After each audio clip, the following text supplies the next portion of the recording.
Okay, what we're going to talk about is how to buy a commercial pattern, what we call a commercial pattern, and bring it home and make sense out of it. I have a cord, so be careful. So this is what you'll see in the pattern store. You'll look through a book at Joann's or wherever you go. You'll find pictures in the book and you decide you like one and you find a number in that on that page in the book, not the page number, but you'll see a number and it'll be like that. 4261 is this one.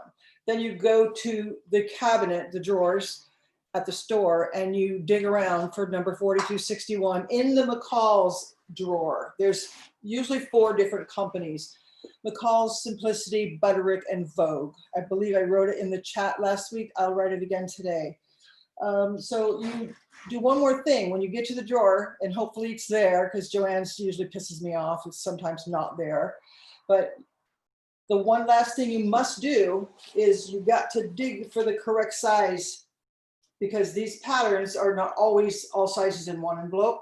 Sometimes they are, but this one is only large, extra large. Sometimes you'll see all of the sizes in the same envelope, which means nothing more than they've just printed them on top of each other so they grade out, and you'll be cutting off. So you buy the size closest to what's fitting you, then you cut off what you don't want to use. So you get inside and you have this big mess of pattern pieces. This is what you want first. Well, the first thing you want to do before you leave the store, did you need something?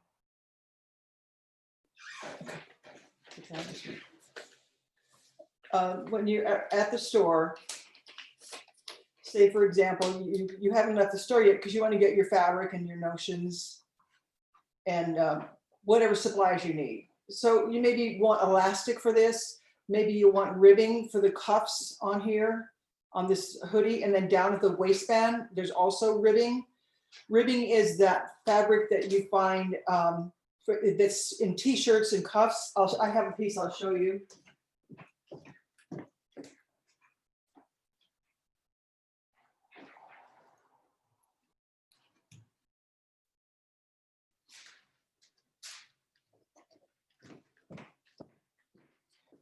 Problem with purchasing ribbing ahead of time, and you don't need much, you just need maybe half a yard, is colors. This happens to be yellow, but at the store you may not find all the colors you want, but as you see really close, it's ribbed, literally ribbed. And ribbing, when I stretch it even further, you can see the ribs. That's why we call it ribbing. And that has incredible stretch. So that's what makes the cuffs and the neckline of a t-shirt. And you put it on, and when you put it on, it's cut smaller than the neckline of your t-shirt or smaller than your wrist. And then you stretch it and sew it onto your sleeve. And then when you let it go, that's what makes that nice, tighter cuff to hug your wrist and your neckline. So ribbing is what you would want. You could order it online. Like I said, the colors they seem to be limited. And honestly, for me to find t-shirt knit, which is just cotton knit, the same color as this yellow, might be really hard. So you might want to consider, well, maybe I'll make a white shirt with a yellow ribbing. So it's just that colors can be limited, and even when you find your color, it may not match the dye lot that you have in the shirt you're making. So that's one of the things that you would want to consider buying for this pattern. The other things on all patterns, it tells you at the very top here what it is. So this one says that it's a jacket, top, pants, skirt, and bag. And in here, it will tell you the corresponding number. So this is A, C, and E that she's wearing. Say I want to make number A. You go up to that top paragraph and it tells you for number A what it is and what you need to buy for it. Jacket A, semi-fitted, unlined below hip, has hood, yoke, pocket, long sleeves with band and separating zipper. So those are the things you need to buy. Oh, wait a minute. Let's see. Where does it tell? Here it is. Notions. Down here. So skip what I just said. Notions. You'll need thread. For jacket A, you're going to need an 18-inch separating zipper. So that's all you need for A. For top number C, you need 2¼ yards of wide elastic and some elastic thread. So this pattern isn't calling for ribbing. And I recall that you can use, they may have you put elastic in it, or they may just have it straight up at the bottom. Yeah, this is just a straight bottom. But anyway, those are the things you know you need to get is in the notions. So when you get back to your cutting area, you're going to pull these out. And this is the one you want first. It's always the first page. It tells you how many there are. These drawings are exactly the front and exactly the back of what you're about to make. When I say exact, I mean every little tiny line that you see there is actually really on that pattern. These are called line drawings, or pattern flats, they're called, so that you know what stitching is happening on this garment that you're making. So for example, you'll see where there's a zipper, or you'll see a little thing sticking out, which would be a side pocket, but there's not any on here. From there, you open it up, and you've decided to make number A. So what you'll find when you open this is still the first page, jacket A, and it tells you which pieces to use. So that's really convenient. So I'm going to use pieces, wow, that seems like a lot too, 1 through 8. So I'm just going to set that aside, and I'm going to go to my pattern. Now I've already cut this up, so it's already cut out, but usually it comes in one big sheet, and you have to just whack out what you need. You don't have to cut it out on the lines. You just cut a rough cut of getting the pattern piece away from the big sheet. Then when you lay your pieces down, you can cut on the lines from there because it's see-through. And so now you can do your precise cutting and then just throw the little scraps away. So I have to go through and pull pieces 1 through 8. So I usually will just set them all to one side. I like to read them, what they are. And after I've pulled all of the pieces that are mine that go to what I'm making, I force myself to immediately put everything else back in the envelope. This is an example of what you're going to see when you open up a big pattern piece that you've not cut into yet. So I've never, well, this is somewhat like it. I've never cut into this one, so you'll see that it's grouped together. And what you're seeing is different sizes. So since this is only 2 sizes in this envelope, I'm only going to see 2 lines, but some of them have 4 to 6, usually 4 to 6 sizes. So you'll see several lines. What you do is this is the front of the garment, and usually around the bust point, which is right the center chest area, you will see measurements. This one says L 40 inches and XL 44 inches. That is the finished amount. That means that when you're done making this piece, this shirt will measure 40 inches around on a size large. And then a size extra large, it'll measure 44 inches around. So that's always on the chest area on the front piece. And if it's going to have a hip line, it will be also the hip measurement down there, but it does not have that. So that's important to me because I will measure myself first, and I want to know how much bigger the 40-inch one is going to be. So I can hold the tape measure at 40 inches and I can see how it fits. I can see how it feels.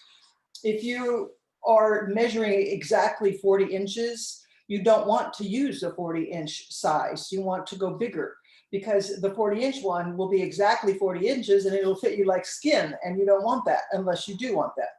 That's up to you, but also you would have to be using a stretch fabric if you want that. You can't use woven fabric skin tight because you won't be able to breathe. So you go by your measurement and go a couple to 4 inches bigger depending on how big you want your shirt. So that's very important. All this has to happen before you start cutting, because you don't want to start cutting and sewing and then realize it just totally does not fit you. So this is a t-shirt pattern. So I haven't used this. I didn't even know there was a t-shirt pattern in there. Cool. Where is it? Oh, there it is. It's just, yeah, it's like a long sleeve. See, I didn't even know that. I'd like to make that. So there's that's what the front of it looks like, and that's what the back looks like. What you're doing I is didn't get that. Could you try again? oh, stop it. Siri, Sorry, I can't do that in that app. Siri, stop.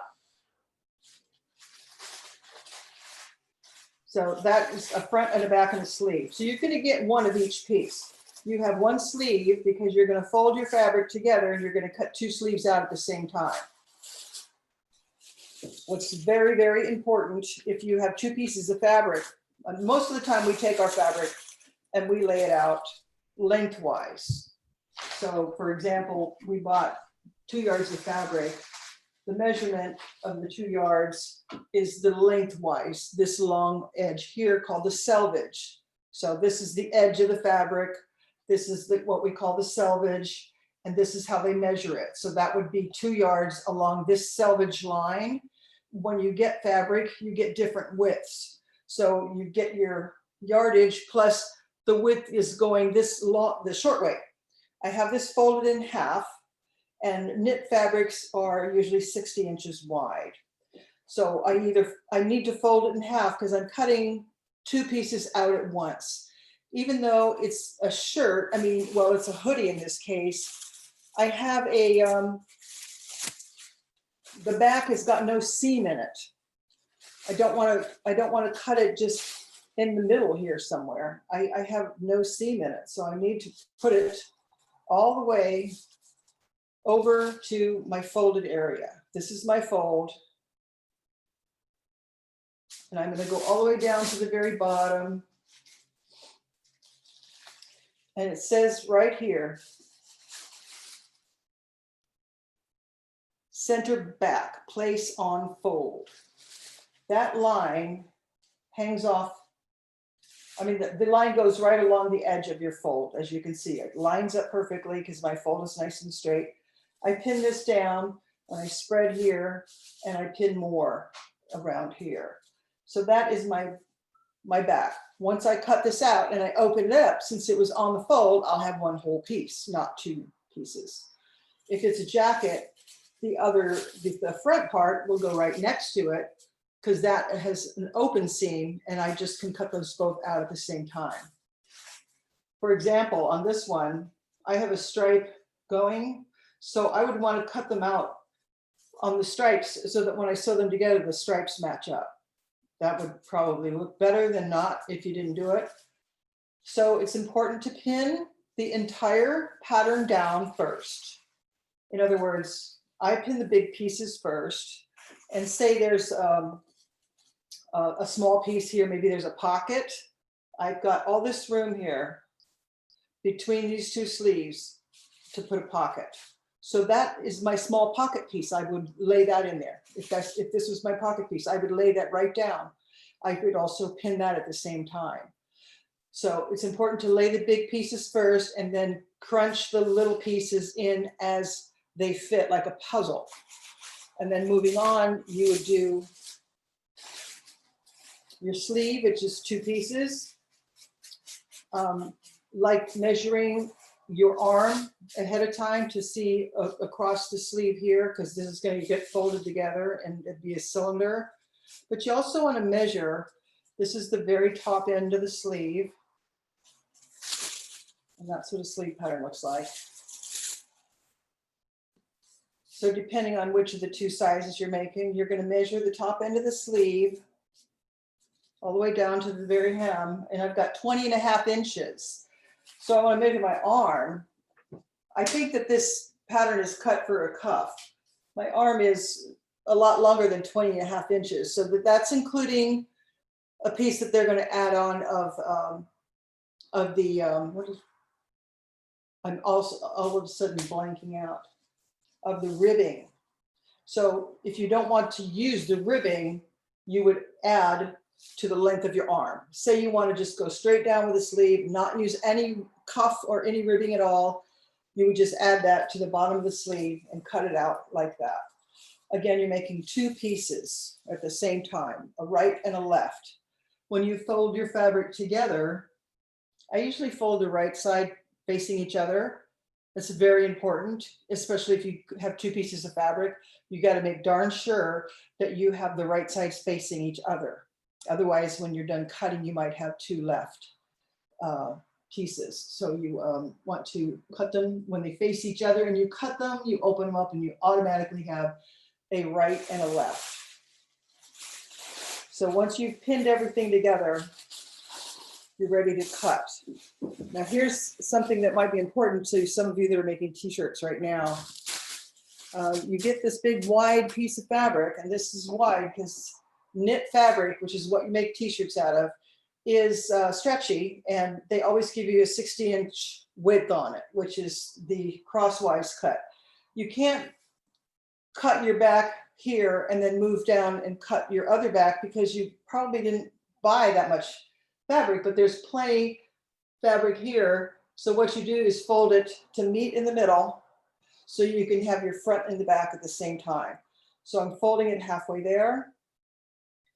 I don't know if this is even seeable. In other words, I'm making a tri-fold so that I have a folded edge on both sides of the fabric. I've got a folded edge here where I could put the front of my shirt, and a folded edge here where I can put the back of my shirt. And then the raw edges in the middle, front, back. So just make a note that if that's what you're doing, if you're cutting out something that's no zipper in front and no zipper in back, a folded edge, you got to make sure you fold your fabric the right way. So that's why you don't want to do any cutting until you are ready with all of your pieces laid out, and make sure that you know that you've got everything laid out. You could do a checklist.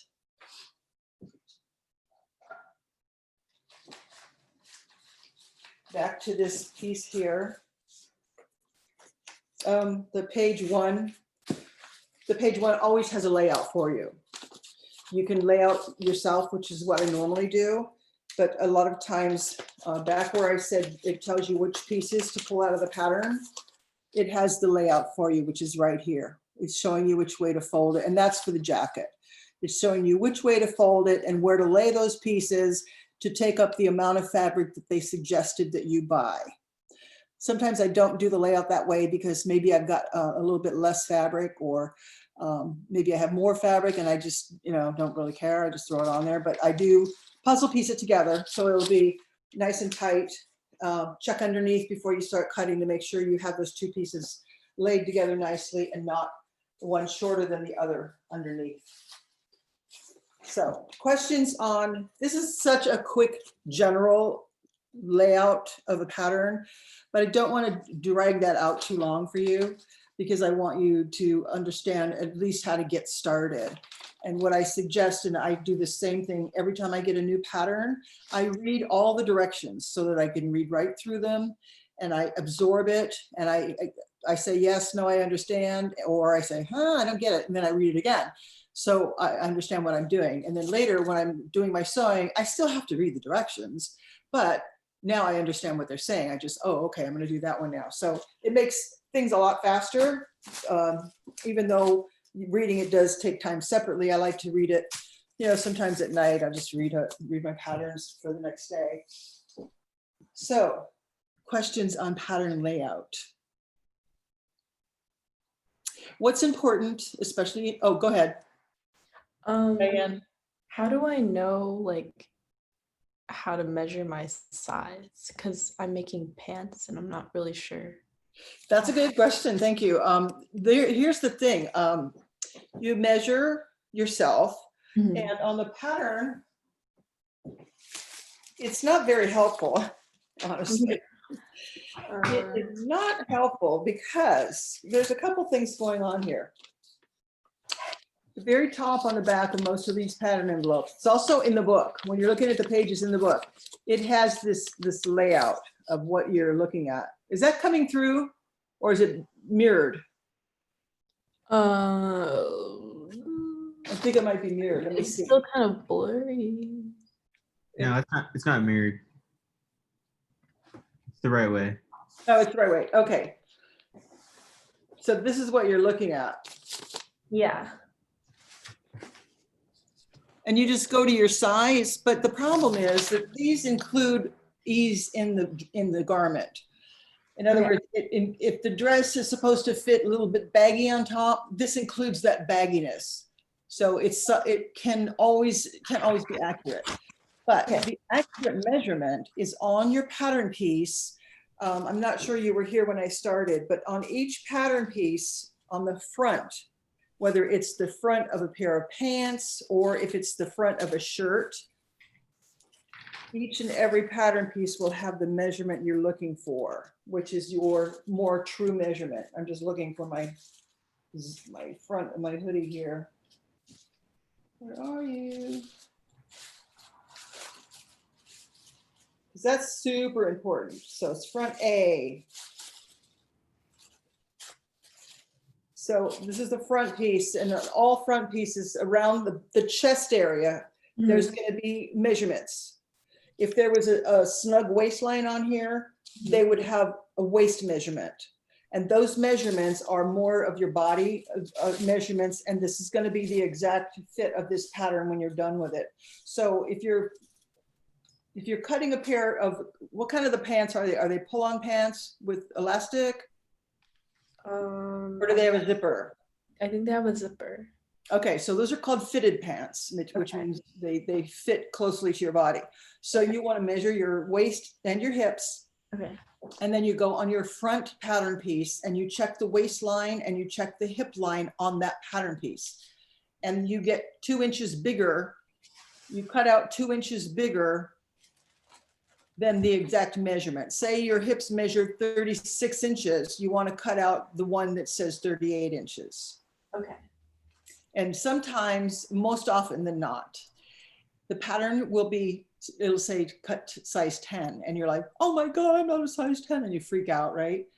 That's because manufacturer sizing in ready to wear is smaller than what's on the pattern. Pattern has always been sort of bigger, and they've always been what we call true to size.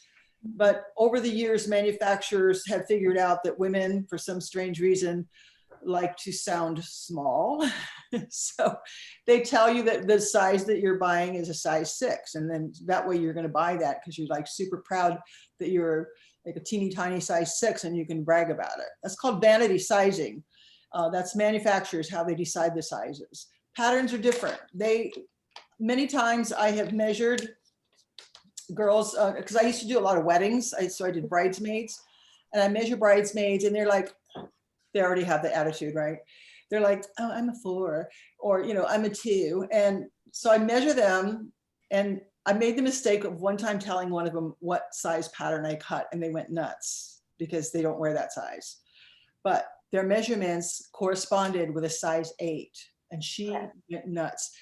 But the size 8 means nothing. None of it means anything. Just cut the size that fits you. Don't cut a pattern the same size that you buy in the store. They will be completely wrong and they will not fit at all. Now, I think you bought vintage patterns, right? Yeah. So the vintage patterns are, pardon me? I'm still trying to figure out like the measurements, so I have it like. Yeah, and those are different. So here's the problem with that. It doesn't, since it's an older pattern, they don't have that measurement that I was just telling you about written on the tissue. So you have to painstakingly go through and measure what you need to fit you. So for example, I know this is going longer than we wanted it to, but hey, I'm here to teach you guys how to sew. Oh, thank you. Let me get This is good. a pen. It's important to measure the hip area of your pant that you have. So you're going to take, let me go back to the phone. I don't have a pant. Oh, where is a pant in this pattern, I think? Which I've also never made. Oh, that's that skinny top. All right, well, let's just do this.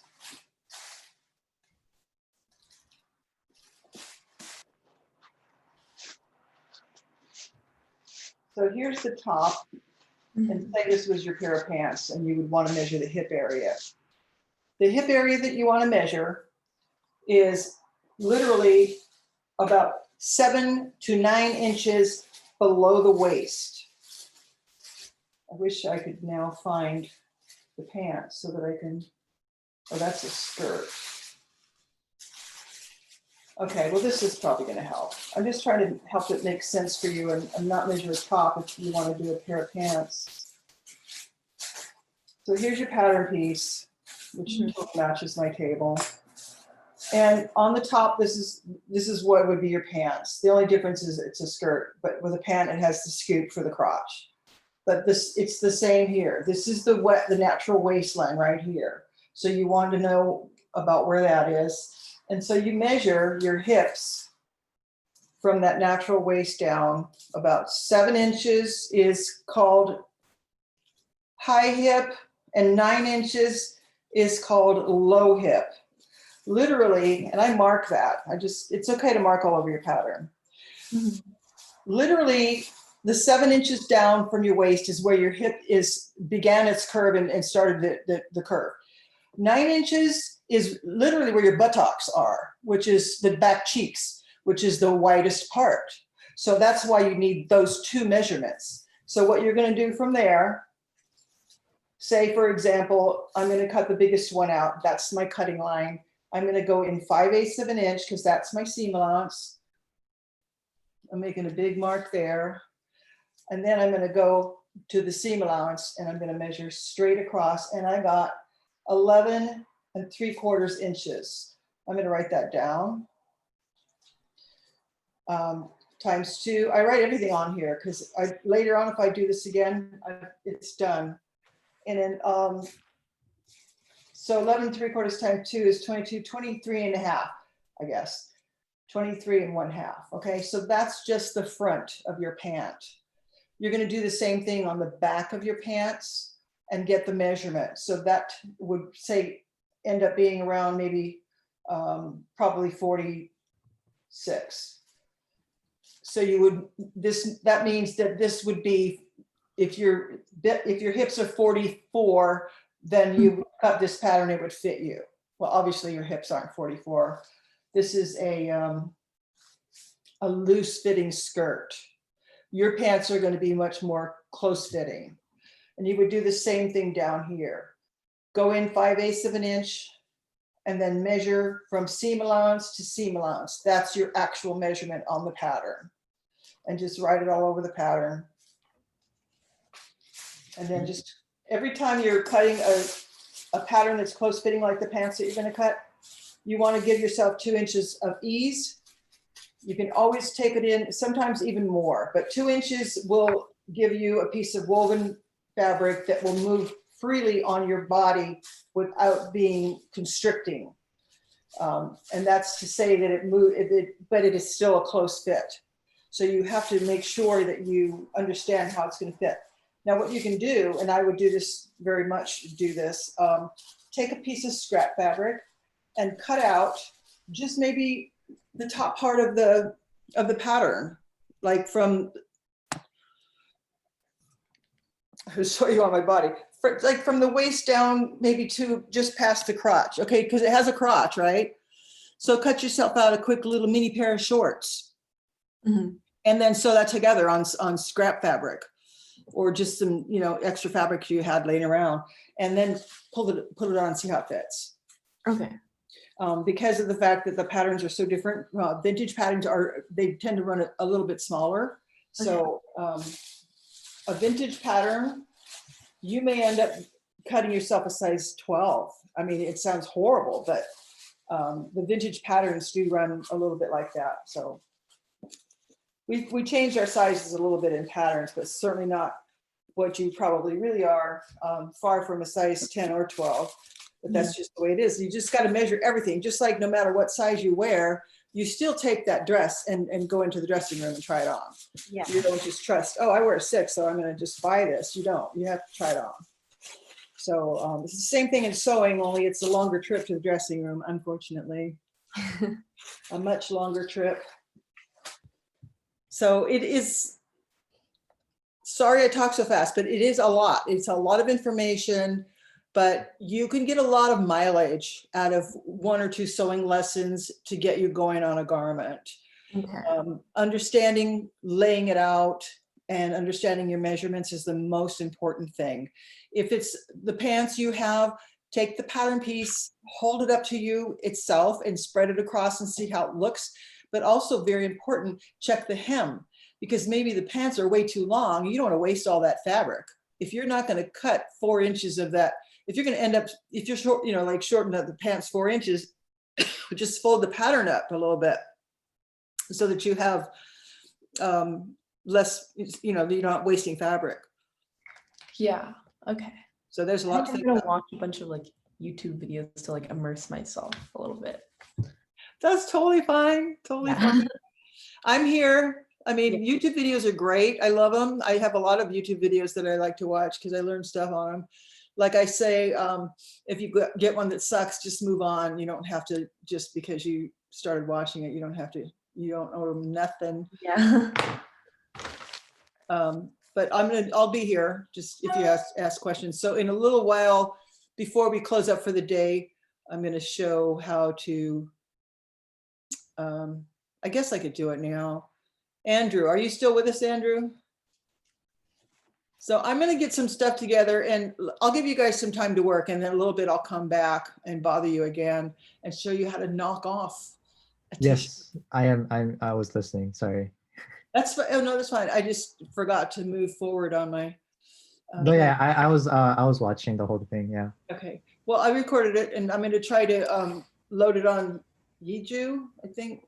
Okay. Yuji. But anyway, I'll stop the recording now, and then in a few minutes we're going to knock off a t-shirt. Okay. Hey, Thank you. Amy. Yeah. I think that I got like an invitation